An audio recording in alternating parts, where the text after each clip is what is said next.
हाँ जी, स्वागत है आप सभी का इंडिया टैक्स चैनल पे। टैक्स रिलेटेड अपडेट्स पाने के लिए आप हमारे चैनल को सब्सक्राइब कर सकते हैं। तो चलिए आज मैं आपसे एक नई चीज़ के बारे में बताऊंगा जो कि अब हमारे जीएसटी पोर्टल पे अनेबल हो चुकी है। ये क्या है? ये है हमारा जीएसटीआर 9C का ऑफलाइन टूल। ये हमारा ऑफलाइन टूल अब अवेलेबल हो चुका है हमें अपने जीएसटी पोर्टल पे। तो चलिए यहाँ जाइए ऑफलाइन टूल्स में।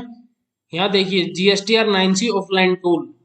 अब मैं आपको इसको क्लिक करके दिखाता हूँ। यहाँ देखिए ये वर्जन 2.0 है, नया वर्जन हमारा आ चुका है।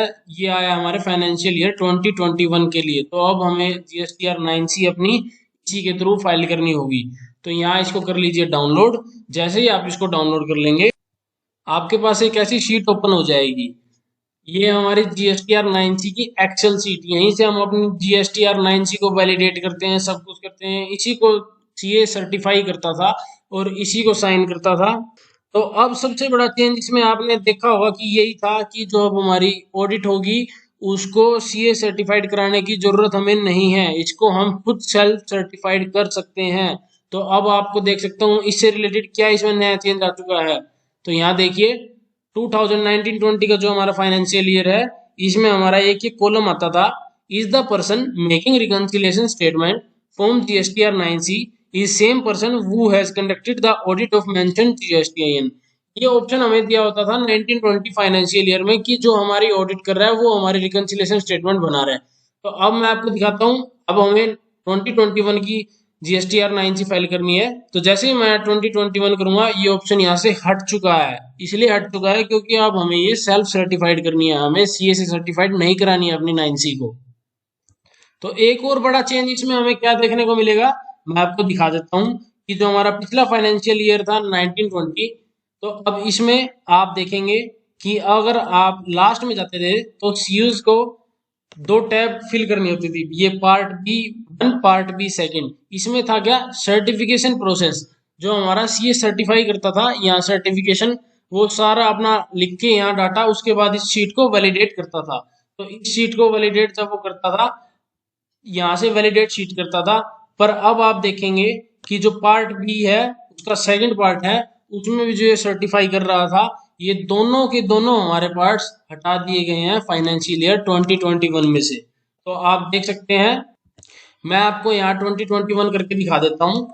तो ये देखिए जैसे ही मैंने 2021 किया उसके बाद मैं यहाँ देखूंगा कि मेरे कोई भी आगे पार्ट वन पार्ट टू कुछ भी शो नहीं हो रहा। पार्ट भी जो सर्टिफिकेशन के लिए होते थे, तो ये भी इसमें एक बड़ा चेंज है कि हमें सर्टिफिकेशन नहीं कराना है, इसलिए हमारे ये दोनों पार्ट्स भी हट चुके हैं। तो इसके बाद मैं जो आपको सबसे इम्पोर्टेंट इन्फॉर्मेशन यहाँ प्रोवाइड करने जा रहा हूँ, ध्यान से सुनना है इस इन्फॉर्मेशन को, कि जो हमारी जीएसटीआर 9, ये जो हमारी एनुअल रिटर्न होती है जीएसटीआर 9, इसको एग्जम्प्ट कर दिया गया है लेस देन 2 करोड़ टर्नओवर वालों के लिए। अब जिसका टर्नओवर 2 करोड़ से कम है उसके लिए हमारी जीएसटीआर 9 मतलब कि एनुअल रिटर्न को एग्जम्प्ट कर दिया गया है। पहले ये ऑप्शनल होती थी। टैक्स अगर किसी पर्सन से जीएसटीआर 1, 3 भी किसी में भी कोई मिस्टेक हो जाती थी तो वो इसको रिकंसिलिएशन करते वक्त जीएसटीआर 9 में ठीक कर सकता था, एनुअल रिटर्न में ठीक कर सकता था। पर अब जिसकी टर्नओवर 2 करोड़ से नीचे है वो इसे जीएसटीआर 9 को फाइल कर ही नहीं पाएंगे, तो मिस्टेक्स को ठीक कर ही नहीं पाएंगे। इसलिए मैं इसको क्लैरिफाई करने के लिए आपको सबसे पहले सीबीआईसी का नोटिफिकेशन दिखा देता हूँ। ये देख लीजिए, ये है हमारा सीबीआईसी का नोटिफिकेशन। इसमें साफ साफ क्या रखा है कि अब जो हमारी जीएसटी रिटर्न है 9, जो कि 2 करोड़ से नीचे वालों के लिए है, वो एग्जम्प्ट कर दी गई है। Hair bye exempt the registered person whose aggregate turnover in financial year 2020-21 is up to 2 crore. तो अब हमें एनुअल रिटर्न भरने की जरूरत नहीं है जो कि 2 करोड़ से नीचे जिनका टर्नओवर था उन्हें। और ये कब से कमेंस हो जाएगी, 1 अगस्त 2021 से ये शुरू हो चुकी है हमारी 1 अगस्त से। तो अब हमें बहुत ध्यान से क्या चीज देखनी होगी कि अगर अब हमने कोई जीएसटीआर 1 में 3 में कुछ आईटीसी एक्सेस ले लिया है या कम ले लिया, कुछ हमारे एरर्स हैं, तो उसे हमें सितंबर से पहले पहले ठीक कर लेना है। अगर हमने उसे ठीक नहीं किया तो उसके बाद अब हमारी एनुअल रिटर्न नहीं जाएगी 2 करोड़ से कम केवल टर्नओवर वालों के लिए। तो उसके बाद हम इसको ठीक नहीं कर पाएंगे सितंबर के बाद। तो इसे पहले ही ठीक कर ले, नहीं तो आपको पता है बाद में डिपार्टमेंट आपको नोटिस भेजता है, पेनल्टीज लगती हैं। इसलिए सबसे मेन इंपॉर्टेंट बात है कि 30/9 से पहले पहले, सितंबर से पहले पहले अपनी सारी एरर्स को ठीक कर लें।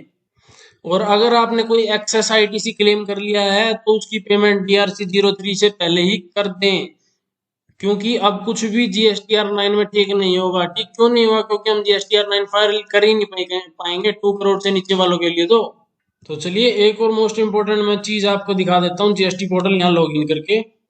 तो अब लॉगिन करने के बाद जैसे ही आप देखेंगे, जैसे ही मैं रिटर्न्स में जाके यहाँ अपनी एनुअल रिटर्न में जाता था, तो यहाँ पे अब जब मैं 2021 डाल रहा हूँ और यहाँ करता हूँ मैं सर्च, तो यहाँ भी पोर्टल ने भी साफ साफ लिखा हुआ है, annual return in form GSTR 9 is required to be filed by every taxpayer registered as normal taxpayer during the relevant financial year.